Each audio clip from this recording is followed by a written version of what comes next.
नमस्कार साथियों, एक बार फिर से आप सभी का स्वागत है competitive science by Satveer sir YouTube platform पर। मित्रों, जैसा कि आप सभी को यह पता है कि कल हमने पाचन तंत्र शुरू किया था, जिसके अंदर हमने बेसिक इंफॉर्मेशन पढ़ी थी पाचन तंत्र के बारे में। उसके बाद में हमने ये देखा था कि अध्ययन की सुविधा के आधार पर पाचन तंत्र को दो भागों में बांटा गया था और सबसे पहला भाग अपन पढ़ रहे थे आहार नाल। आहार नाल हम पढ़ रहे थे और आहार नाल के अंदर हमने मुख गुहा के अंदर दांत, और दांतों में भी मैंने आपको बताया था कि ये जो दांत होते हैं ये कार्य और संरचना के आधार पर चार प्रकार के होते हैं। उन चारों प्रकारों के बारे में हमने कल एक एक करके उनका अध्ययन किया था। उसके बाद में इस चैप्टर को आगे बढ़ाते हुए इसी क्रम में अपन पढ़ते हैं साथियों, स्ट्रक्चर ऑफ टीथ, यानी दांतों की संरचना के कुछ महत्वपूर्ण बिंदु हम यहाँ पर देखते हैं। तो बिना किसी विलंब के अपन शुरू करते हैं आज का हमारा लेक्चर। और मित्रों, सबसे पहले मैं आप सबसे एक रिक्वेस्ट करूंगा कि इस वीडियो को ज़्यादा से ज़्यादा शेयर करें, ज़्यादा से ज़्यादा लाइक करें और कमेंट बॉक्स में अपना कमेंट जरूर लिखें। और मित्रों, इस YouTube चैनल को सब्सक्राइब करें तथा बेल आइकन को प्रेस करें ताकि मेरे आगे आने वाले जो वीडियो है उनका नोटिफिकेशन आपको आसानी से मिल सके। तो मित्रों, शुरू करते हैं हमारा आज का टॉपिक। पाचन तंत्र में दांतों की संरचना के बारे में अपन पढ़ना है। पाचन तंत्र यानी डाइजेस्टिव सिस्टम।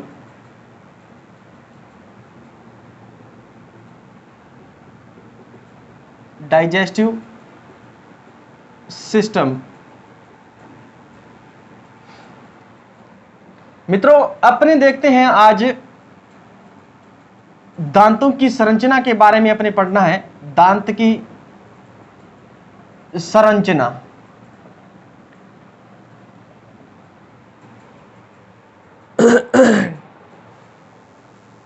दांत की संरचना के बारे में हम पढ़ रहे हैं। हम किसी दर्पण के अंदर यानी कांच के अंदर या फिर साथियों सामने वाले किसी व्यक्ति के यदि हम दांत देखें तो बिल्कुल जो सामने से दिखाई देने वाला जो भाग होता है दांतों का, वह भाग क्या कहलाता है? क्राउन भाग कहलाता है। मान लीजिए ये हमारा कोई दांत है,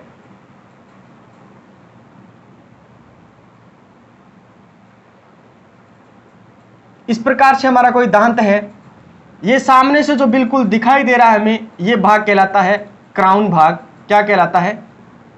क्राउन भाग कहलाता है दांतों का। मसूड़ों के जो संपर्क में भाग होता है वह भाग कहलाता है नेक। क्या कहलाता है? नेक कहलाता है। और मसूड़ों की जो गर्त होती है उस गर्त में दंसा हुआ भाग कहलाता है साथियों, क्या कहलाता है? रूट कहलाती है। क्या कहलाती है? रूट कहलाती है। मित्रों, क्राउन भाग जो होता है इसके चारों ओर इस प्रकार से एक कठोर आवरण पाया जाता है और इस कठोर आवरण को क्या कहा जाता है? क्या कहा जाता है? इनेमल कहा जाता है। क्या कहा जाता है? इनेमल कहा जाता है। इनेमल किसका बना होता है? कैल्शियम कार्बोनेट का बना होता है। याद रखना, किसका बना होता है? कैल्शियम कार्बोनेट का बना होता है। मित्रों, इनेमल दांतों का ही नहीं बल्कि हमारा जो मनुष्य शरीर होता है उस मनुष्य शरीर का सबसे कठोर भाग यदि कोई है तो वो कौन है? इनेमल है। क्या है? इनेमल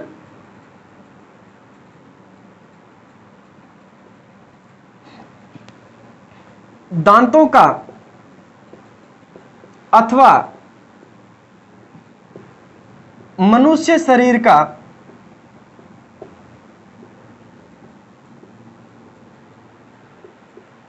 सबसे कठोर भाग है।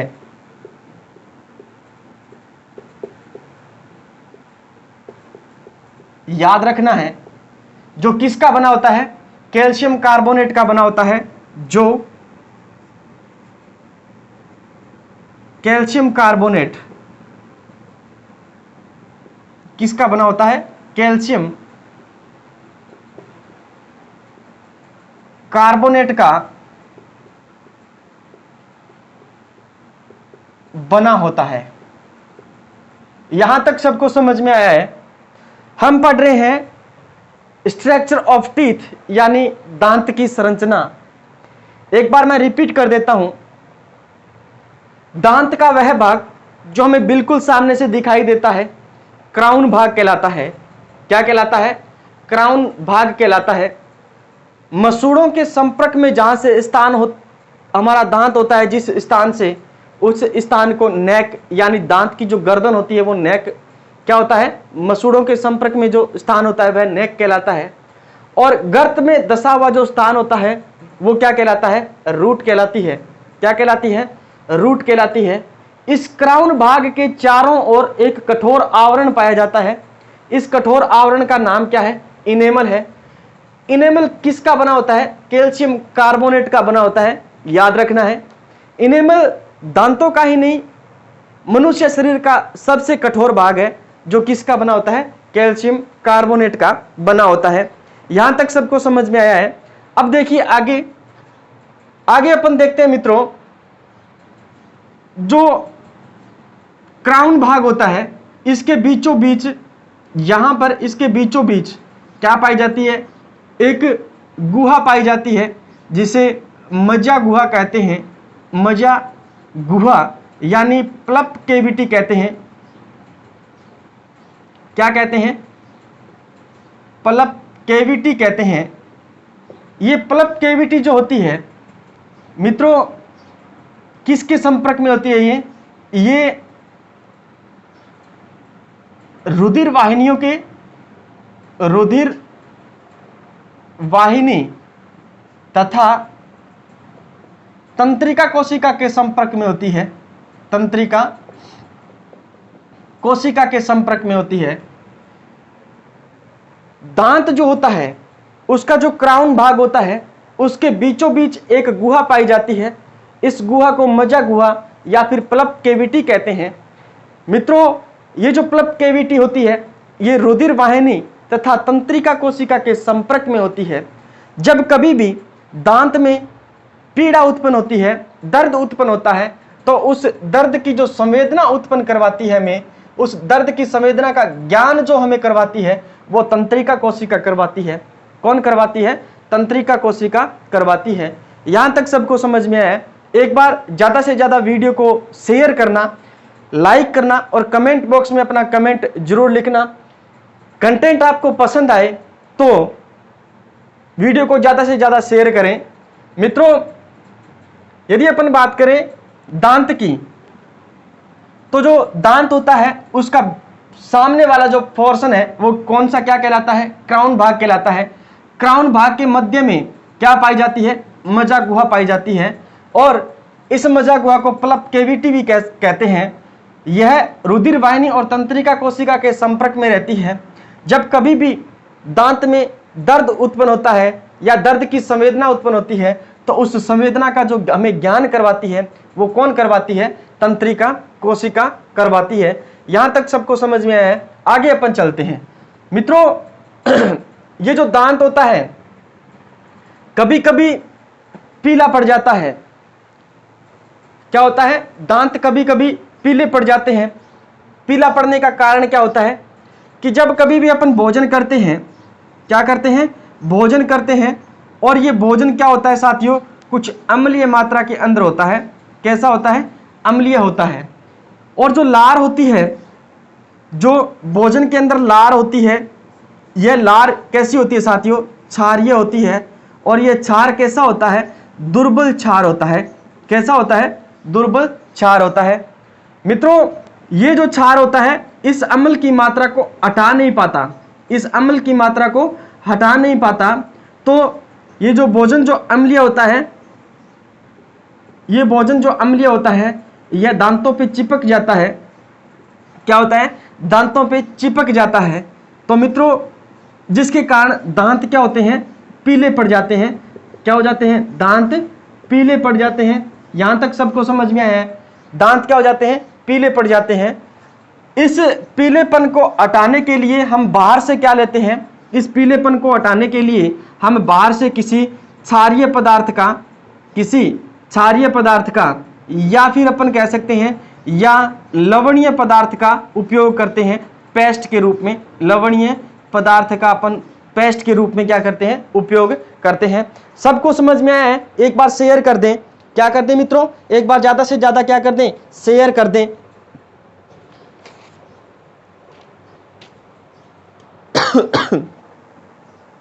ज्यादा से ज्यादा क्या कर दें? शेयर कर दें।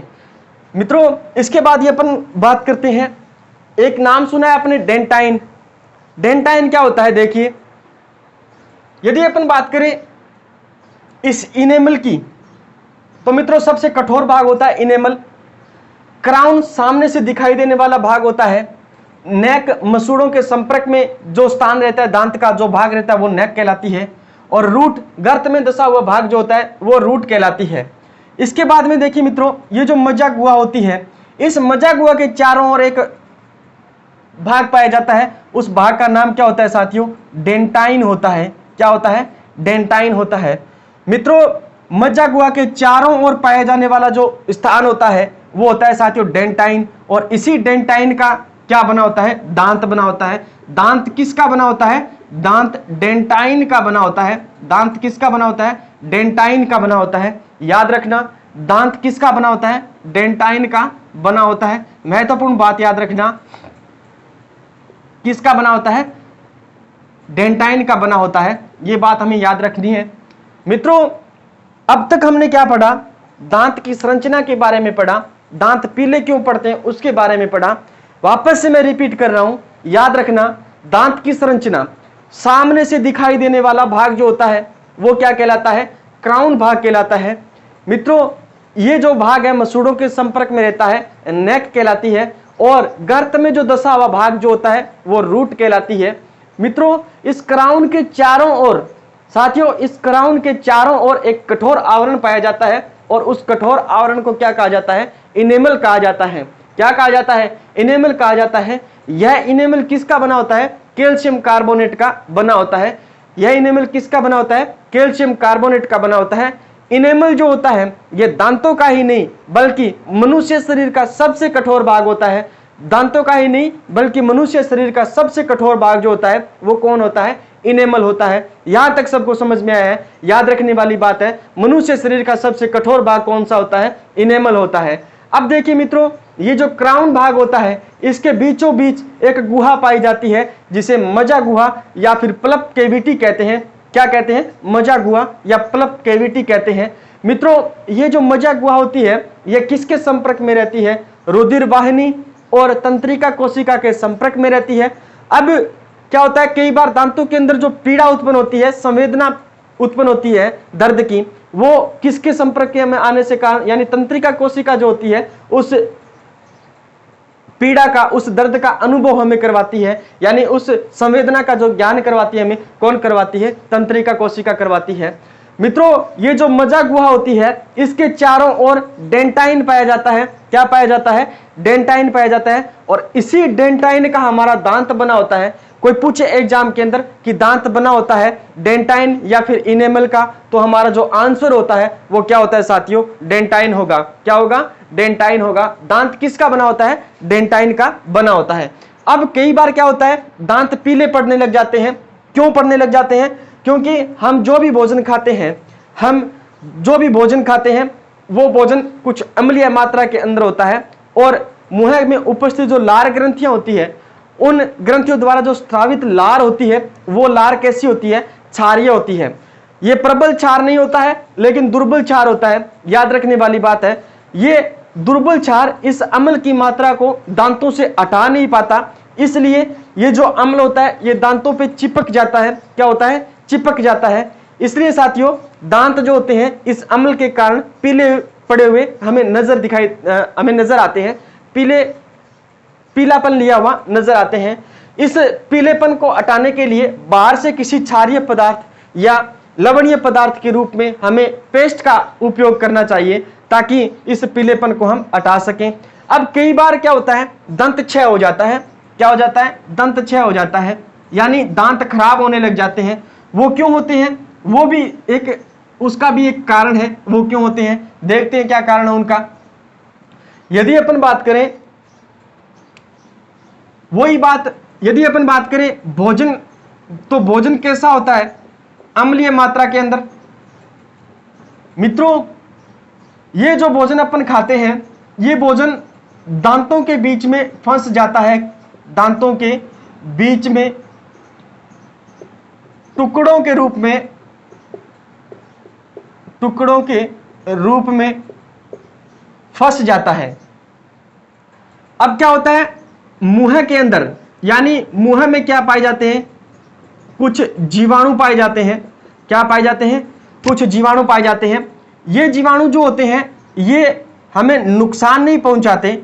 याद रखना, हमारे मुंह को नुकसान नहीं पहुंचाते, लेकिन जब ये दांतों के बीच में भोजन के छोटे छोटे कण फंस जाते हैं, यानी हम सही तरीके से कुल्ला नहीं कर पाते या फिर अपन ब्रश नहीं कर पाते, उस कंडीशन के अंदर दांतों के बीच में भोजन के कुछ टुकड़े फंस जाते हैं, जिसके कारण क्या होता है, ये जीवाणु इस भोजन के टुकड़ों पर आक्रमण करते हैं और मित्रों इसको अधिक अम्लीय बना देते हैं। क्या बना देते हैं? अधिक अम्लीय बना देते हैं। क्या बना देते हैं? इन टुकड़ों को अधिक अम्लीय बना देते हैं, जिसके कारण क्या होता है, दांत क्षय हो जाता है। क्या हो जाता है? दंत क्षय हो जाता है, यानी दांत जो होते हैं वो गलने लग जाते हैं। और मित्रों, दांत जो होते हैं, मुंह जो होता है वो सड़ने लग जाता है। मुंह जो होता है वो क्या हो जाता है साथियों? सड़ने लग जाता है। याद रखने वाली बात है, यानी अपन जो भी भोजन करते हैं, भोजन करने के बाद में या तो अपन अच्छी तरीके से कुल्ला नहीं कर पाते, या अपन भोजन करने के बाद में क्या नहीं कर पाते? पेस्ट नहीं कर पाते। उस कंडीशन के अंदर क्या होता है कि जो भोजन के जो छोटे छोटे कण होते हैं वो दांतों के बीच में फंस जाते हैं। क्या हो जाते हैं? दांतों के बीच में फंस जाते हैं और मुंह के अंदर क्या पाए जाते हैं? कुछ लाभप्रद यानी जीवाणु पाए जाते हैं। ये लाभप्रद जीवाणु जो होते हैं, ये वैसे तो हमारे मुंह के अंदर हमें कोई नुकसान नहीं पहुंचाते हैं, लेकिन जब ये दांतों के बीच में भोजन के टुकड़े फंसते हैं, भोजन के कण फंसते हैं, उस स्थिति के अंदर ये जीवाणु उन भोजन के कणों पर क्या कर देते हैं? आक्रमण कर देते हैं। और मित्रों, ये जो भोजन के कण होते हैं, इनको और अधिक अम्लीय माध्यम प्रदान कर देते हैं। क्या प्रदान कर देते हैं? और अधिक अम्लीय माध्यम प्रदान कर देते हैं, जिसके कारण दांतों के बीच में सड़न उत्पन्न हो जाती है। और दांतों के बीच में क्या हो जाती है? सड़न उत्पन्न हो जाती है। दांत गलने लग जाते हैं, दांतों के अंदर दर्द होने लग जाता है। इस कंडीशन को हम क्या कहते हैं? दंत क्षय कहते हैं। क्या कहते हैं? दंत क्षय कहते हैं। इसलिए साथियों कहा जाता है कि दिन में कितनी बार? 2 बार, कम से कम 2 बार पेस्ट करनी चाहिए। दिन में 2 बार कम से कम पेस्ट करनी चाहिए, यानी खाने के बाद में हमें अवश्य ही पेस्ट करनी चाहिए, क्योंकि खाने के बाद हमें क्या करनी चाहिए? अवश्य ही पेस्ट करनी चाहिए, ताकि उस दांतों के बीच में जो फंसे हुए भोजन के कण हैं वो क्या हो जाए साथियों? वहां से हट जाए और दंत क्षय होने का जो खतरा है वो भी वहां से टल जाए। तो मित्रों, यहां तक सबको समझ में आए? एक बार ज्यादा से ज्यादा वीडियो को शेयर करें, यूट्यूब चैनल को सब्सक्राइब करें और मित्रों ज्यादा से ज्यादा वीडियो को क्या करें? लाइक करें। कमेंट बॉक्स के अंदर अपने कमेंट्स जरूर लिखें। और मित्रों, जो भी कंटेंट के अंदर आपको कमी महसूस हो रही है, कमी जहां भी नजर आ रही है आपको, तो उस कमी को आप इस कमेंट बॉक्स के माध्यम से मेरे तक पहुंचाने का कार्य करें, ताकि आने वाले समय के अंदर मैं उन कमियों को दूर कर सकूं। तो मित्रों, आगे अपन देखते हैं मुख गुहा का अगला जो भाग है। हम दांत कंप्लीट कर चुके हैं, दांतों के बारे में हम सब कुछ पढ़ चुके हैं। अब अपन बात करते हैं मित्रों क्या कि मुख गुहा का जो सेकंड पार्ट है वो कौन सा है साथियों? जीवा।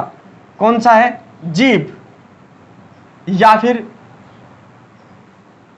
जीवा, जिसे कहा जाता है टंग। क्या कहा जाता है? टंग कहा जाता है। मित्रों, जीभ क्या होती है? याद रखने वाली बात, जीभ क्या होती है कि जीभ एक पेशीय संरचना है। पेशीय संरचना है। पेशीय संरचना कैसी? एक मोटी और पेशीय मोटी और मांसल संरचना है। कैसी? मांसल संरचना है। जीभ कैसी होती है? पेशीय होती है, मोटी होती है और मांसल संरचना होती है, जो कहां पर पाई जाती है? कहां पर पाई जाती है? मुख गुहा के फर्श पर पाई जाती है। कहां पर पाई जाती है? मुख गुहा के फर्श पर पाई जाती है। मुख गुहा के फर्श पर स्थित होती है। मित्रों, एक बात और याद रखना, कोई ये सोचता होगा कि डायग्राम के माध्यम से समझाया जाए। मैं डायग्राम भी बना सकता हूं और अच्छा डायग्राम बना सकता हूं, उस डायग्राम के माध्यम से मैं आपको समझा भी सकता हूं, लेकिन सुविधा का अभाव होने के कारण मैं यहां पर डायग्राम बनाने में थोड़ा सा, यहां पर डायग्राम बनाने के लिए मैं जगह नहीं ले पा रहा हूं, क्योंकि ये जो बोर्ड है वो थोड़ा छोटा है। या तो डायग्राम बन सकता है या फिर यहां पर कंटेंट लिखा जा सकता है, लेकिन फिर भी मैं कहता हूं जैसे भी ये चैप्टर पूरा होगा और उस समय मैं आपको डायग्राम बना करके सारी बातें उस डायग्राम के माध्यम से मैं समझाऊंगा। तब तक के लिए आप थोड़ा धैर्य रखें। मैं आपके सामने डायग्राम भी प्रस्तुत करूंगा और डायग्राम के माध्यम से मैं एक एक बात मैं आपको बताऊंगा, अवश्य बताऊंगा। मित्रों, अब यदि अपन बात करें जीवा की, तो जो जीभ होती है वो पेशीय होती है, मोटी और मांसल संरचना होती है। पेशीय, मोटी और मांसल संरचना होती है, मुख गुहा के फर्श पर स्थित होती है। मुख गुहा के फर्श पर स्थित होती है। इसके बाद देखिए मित्रों, जीभ का जो प्रमुख कार्य जो होता है, जीभ का प्रमुख कार्य जो होता है वो क्या होता है? प्रमुख कार्य जो होता है वो क्या होता है कि भोजन को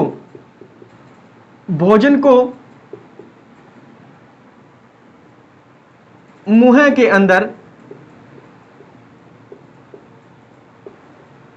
अंदर गति प्रदान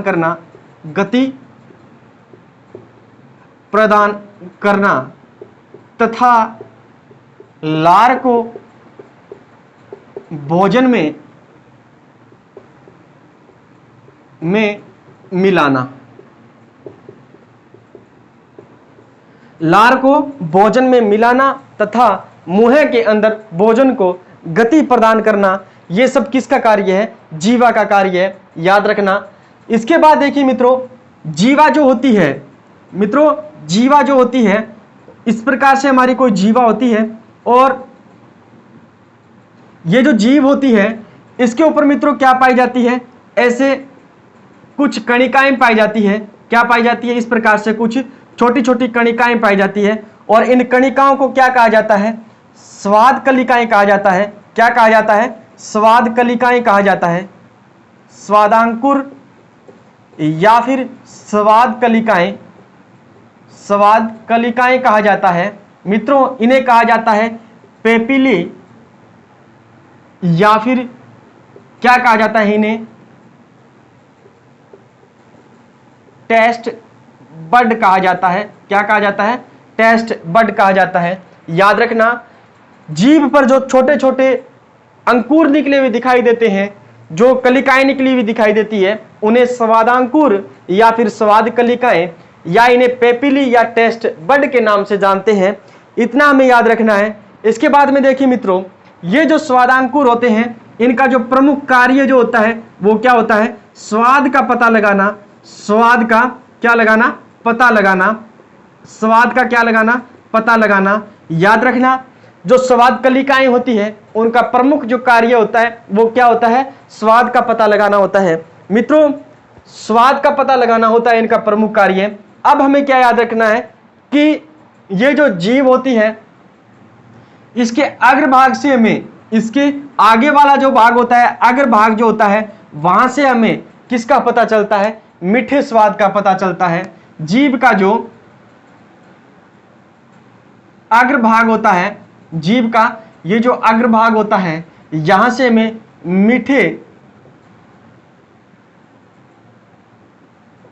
मीठे स्वाद का पता चलता है। और मित्रों, ये जो पीछे वाला भाग होता है, यहां से हमें कड़वे स्वाद का पता चलता है, कड़वे स्वाद का पता चलता है। और ये जो किनारों वाला जो पोर्शन होता है, इससे हमें खट्टेपन का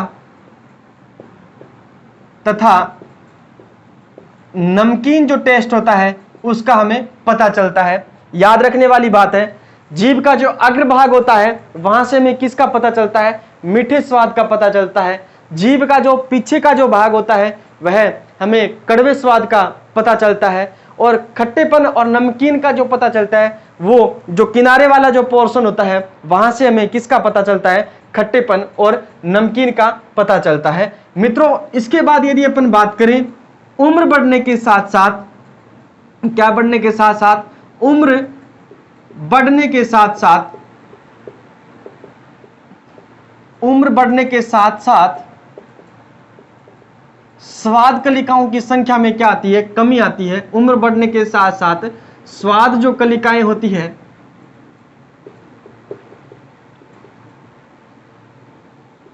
स्वाद कलिकाओं की संख्या में कमी आती है। क्या आती है? कमी आती है। और मित्रों, जो बच्चे होते हैं, बच्चों की जीवा पर सर्वाधिक क्या पाई जाती है? स्वाद कलिकाएं पाई जाती है। क्या पाई जाती है? सर्वाधिक स्वाद कलिकाएं पाई जाती है। यहां तक सबको समझ में आया है। अब देखते हैं मित्रों कि जो जीभ होती है, ये जो हमारी जीभ होती है, ये पीछे की तरफ यहां पर साथियों फ्रेनुलम से जुड़ी होती है। किससे जुड़ी होती है? फ्रेनुलम से जुड़ी होती है। और ये जो फ्रेनुलम होता है, ये यहां पर किससे जुड़ा होता है? हायोड से जुड़ा होता है। किससे जुड़ा होता है? हायोड से जुड़ा होता है। मित्रों, कई बार क्या होता है, इस फ्रेनुलम और आयोड के बीच में गैप आ जाता है। क्या आ जाता है? गैप आ जाता है। और इस गैप के कारण जो जीभ है वो बाहर लटक जाती है। जीभ है जो बाहर लटक जाती है, या अपन ये कह सकते हैं बाहर निकल जाती है, बाहर निकल जाती है। जैसे कि कुत्ते की जो जीभ होती है वो हमेशा बाहर लटकी हुई नजर आती है हमें। क्यों? क्योंकि ये जो फ्रेनुलम जो होता है और जो हायोड होता है, इसके बीच का जो गैप होता है वो अधिक हो जाता है, जिसके कारण जीभ जो होती है वो बाहर लटक जाती है। हमने पढ़ा साथियों जीवा के बारे में। क्या पढ़ा? कि जो जीभ होती है, मैं रिपीट कर रहा हूं, ध्यान से सुनिएगा। जीभ जो होती है वो एक पेशीय संरचना है, मोटी और मांसल संरचना है, जो कहां पर स्थित होती है? मुख गुहा के फर्श पर स्थित होती है। इतना सबको समझ में आया है। उसके बाद में मैंने आपको बताया कि जो जीभ होता है, जीभ जो होती है उसका जो प्रमुख कार्य होता है वो क्या होता है? तो जीभ का प्रमुख कार्य जो होता है वो क्या होता है? मुंह के अंदर भोजन को गति प्रदान करना तथा लार ग्रंथियों के द्वारा जो स्त्रावित लार है उसको अच्छी प्रकार से भोजन के अंदर मिलाने का काम जो करती है वो कौन करती है? जीवा करती है। यहां तक सबको समझ में आया है। आगे देखिएगा, जीवा जो होती है उस पर कुछ उभार निकले हुए दिखाई देते हैं हमें, कुछ अंकुर निकले हुए दिखाई देते हैं। और उन उभारों को या फिर उन कलिकाओं को क्या कहा जाता है? स्वादांकुर या स्वाद कलिकाएं कहा जाता है। मित्रों, इन्हें पेपिली या फिर क्या कहा जाता है? पेपिली या फिर क्या कहा जाता है? टेस्ट बड के नाम से जानते हैं अपन। मित्रों, ये जो स्वाद कलिकाएं होती है ये क्या काम करती है? स्वाद का पता लगाती है। जैसे कि हम भोजन खाते हैं तो अग्रभाग से हमें मीठेपन का पता चलता है, यानी भोजन कैसा है, भोजन का माध्यम मीठा है या फिर कैसा है। तो जो मीठेपन का जो एहसास हमें करवाती है वो कौन करवाता है? जीभ का जो अग्रभाग होता है वो करवाती है। जीभ का जो पश्च भाग होती है वो हमें कड़वेपन का एहसास करवाता है। और मित्रों, जो किनारों वाला जो पोर्शन होता है, किनारों वाला जो भाग होता है जीवा का, वो खट्टा और नमकीन का जो टेस्ट करवाती है वो जीभ के किनारे वाले भाग करवाते हैं।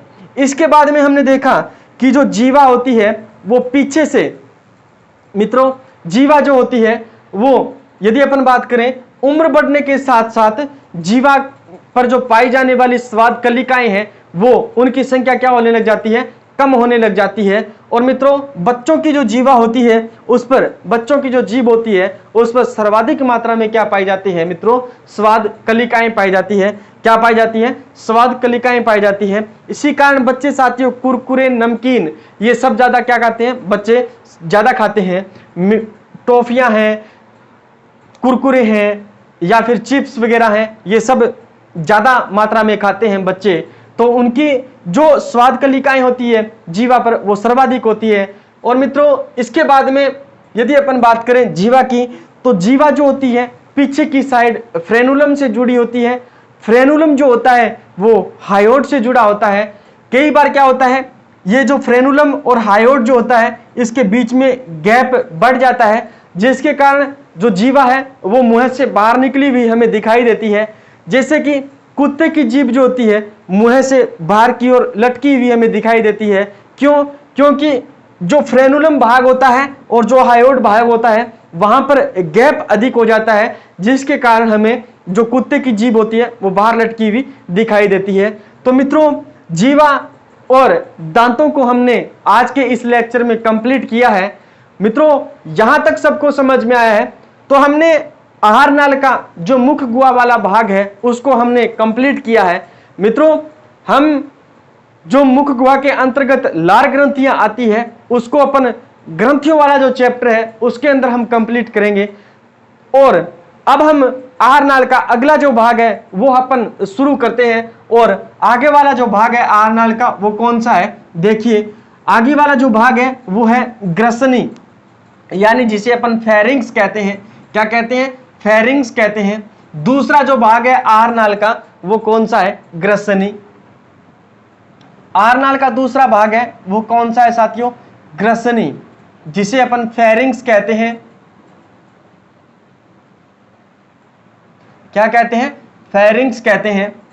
क्या होता है फेरिंग्स, देखिएगा मित्रों यदि कंटेंट आपको पसंद आ रहा है तो ज्यादा से ज्यादा इस वीडियो को शेयर जरूर करना और ज्यादा से ज्यादा इस चैनल के माध्यम से आप जुड़ने की कोशिश करें, इस चैनल से जुड़ने की कोशिश करें। बहुत अच्छा कंटेंट आपके सामने मैं प्रस्तुत करूंगा, यानी ऐसी थ्योरी मैं आपके सामने प्रस्तुत कर दूंगा कि आपको किसी भी गाइड, थ्योरी की गाइड को पढ़ने की आपको आवश्यकता नहीं पड़ेगी।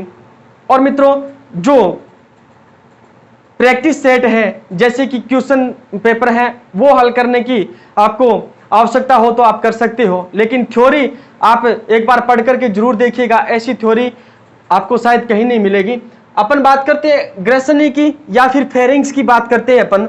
तो फेरिंग्स क्या होता है, देखिए मित्रों हमारी जो मुख गुहा है वो जीभ और मुख गुहा जो है वो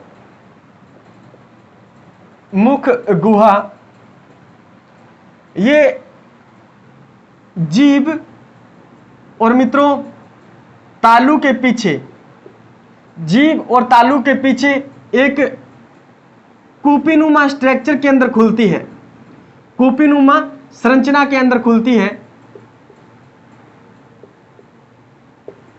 इस कूपीनुमा संरचना को क्या कहा जाता है, क्या कहा जाता है, ग्रसनी कहा जाता है। क्या कहा जाता है, ग्रसनी कहा जाता है, यानी इसे फेरिंग्स कहा जाता है। क्या कहा जाता है, फेरिंग्स कहा जाता है।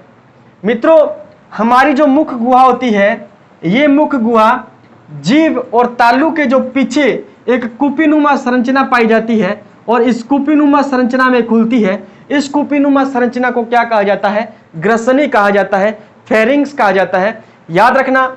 अब देखिए मित्रों ये जो ग्रसनी होती है, ये जो ग्रसनी होती है यहां पर किसी तरह का पाचन नहीं होता, यहां पर किसी तरह का पाचन नहीं होता है।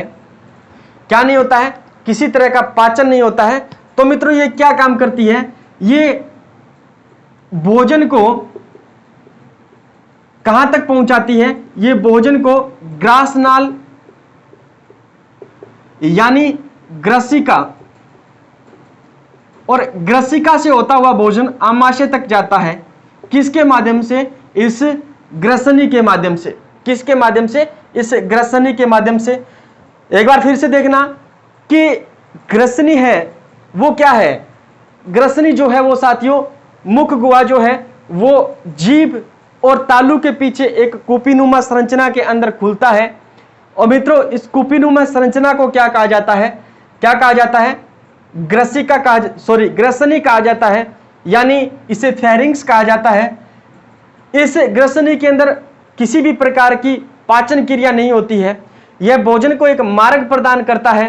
कहां तक जाने के लिए? ग्रासनाल यानी ग्रसिका तक जाने के लिए। और ग्रसिका से भोजन कहां चला जाता है? आमाशय तक जाने के लिए भोजन को एक मार्ग प्रदान करती है। मित्रों, यहीं से इस ग्रसिका से इस ग्रसनी से मित्रों क्या भोजन तो कहां जाता है? भोजन कहां जाता है? भोजन नाल के अंदर। भोजन नाल के अंदर। यहीं से भोजन कहां जाता है? भोजन नाल के अंदर जाता है, यानी ग्रास नाल के अंदर जाता है, जिसे अपन ग्रसिका कहते हैं। और मित्रों, इसी ग्रसनी से जो वायु है वो वायु कहां जाती है? श्वास नाल में जाती है। कहां जाती है? श्वास नाल में जाती है। यानी भोजन नाल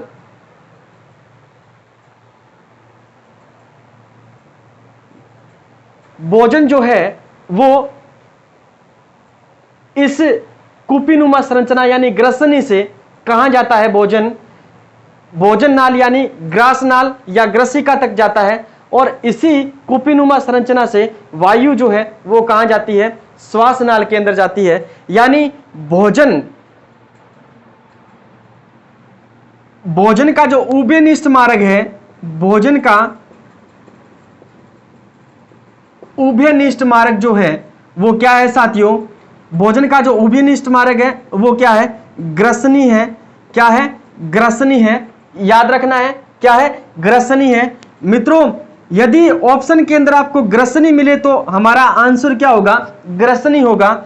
यदि ऑप्शन के अंदर ग्रसनी न मिले और लिखा हुआ आ जाए ग्रसिका, तो मित्रों हमारा आंसर क्या होगा? ग्रसिका होगा। याद रखना, हमारा आंसर क्या होगा? ग्रसिका होगा। याद रखना इतनी सी बात। यानी मित्रों, भोजन का जो उभयनिष्ठ मार्ग है वो क्या कहलाता है? ग्रसनी कहलाती है, फेरिंग्स कहलाती है। अब मित्रों, ये अपनी संरचना से इस प्रकार यह सुनिश्चित करती है कि जो भोजन है वो कहां ना चला जाए? श्वास नाल के अंदर ना चला जाए। और जो वायु है साथियों वो कहां ना आ जाए? भोजन नाल के अंदर यानी ग्रसिका तक ना आ जाए।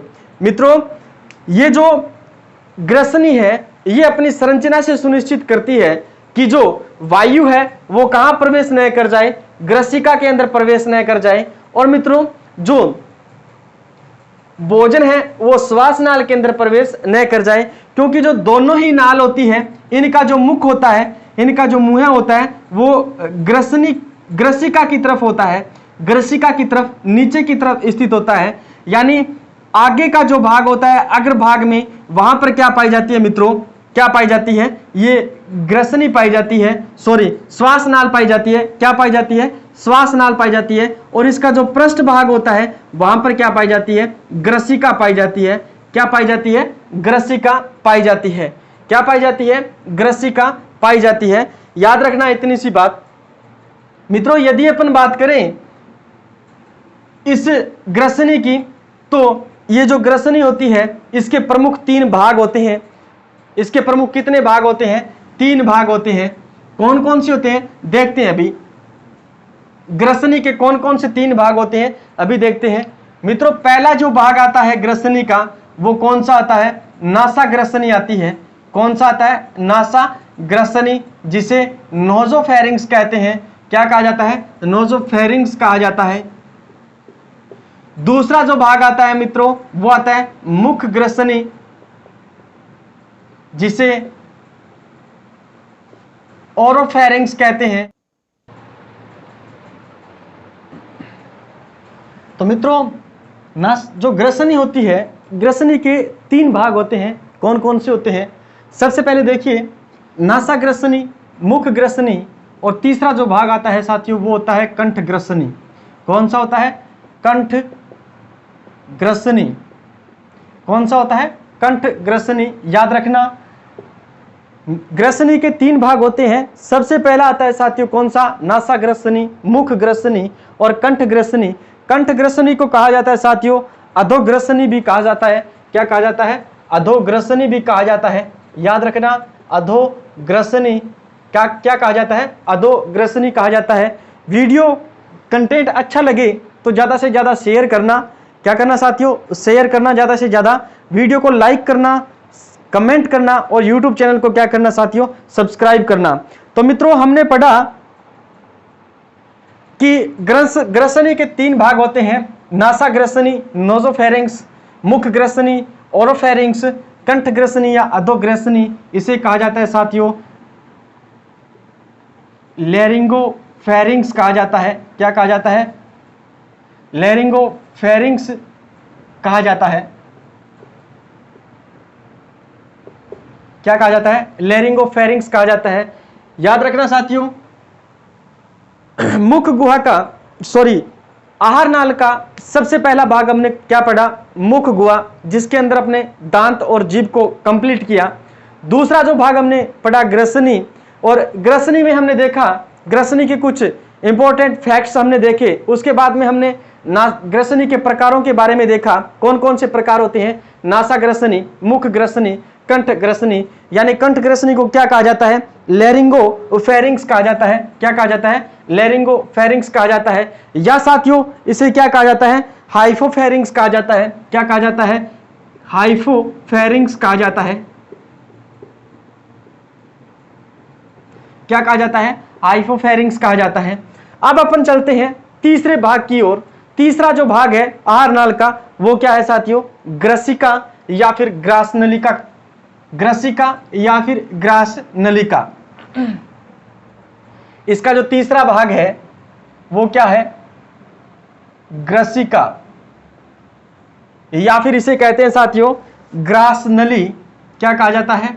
ग्रास नली, या इसे कहते हैं अपन ईसोफेगस। क्या कहते हैं? ईसोफेगस कहते हैं। क्या कहते हैं? ईसोफेगस कहते हैं। ईसोफेगस कहते हैं। मित्रों ग्रसिका या ग्रासनली क्या होती है कि ग्रसनी जो है वो किस में खुलती है? ग्रास नली में खुलती है, यानी ग्रसिका में खुलती है। और ग्रसिका को किस नाम से जानते हैं अपन? फूड पाइप के नाम से जानते हैं। किस नाम से जानते हैं? फूड पाइप के नाम से अपन जानते हैं इसको। किस नाम से जानते हैं?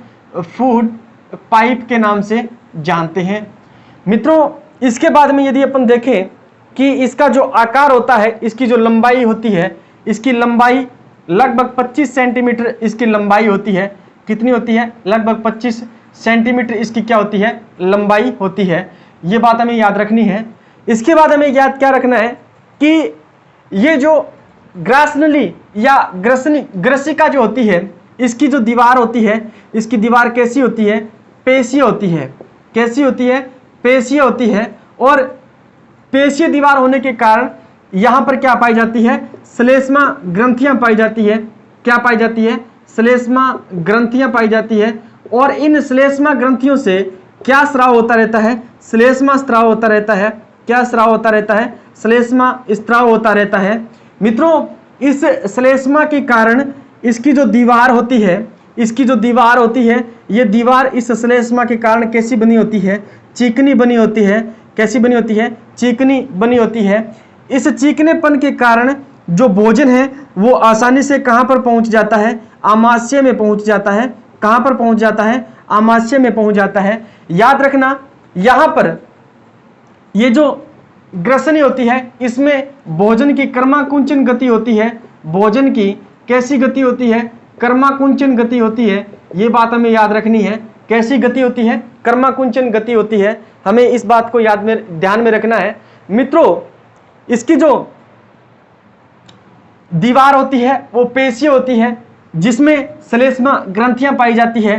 इस श्लेष्मा ग्रंथियों से श्लेष्मा का स्राव होता है, जिसके कारण इसकी जो दीवार होती है वो चिकनी बनी हुई रहती है तथा भोजन का जो माध्यम होता है वो चिकना बना रहता है। मित्रों, इस चिकनेपन के कारण भोजन आसानी से कहां पर पहुंच जाता है? आमाशय में पहुंच जाता है। इसके बाद में साथियों यदि अपन बात करें, भोजन की जो क्रमाकुंचन गति होती है वो ग्रसिका या ग्रासनाल में होती है।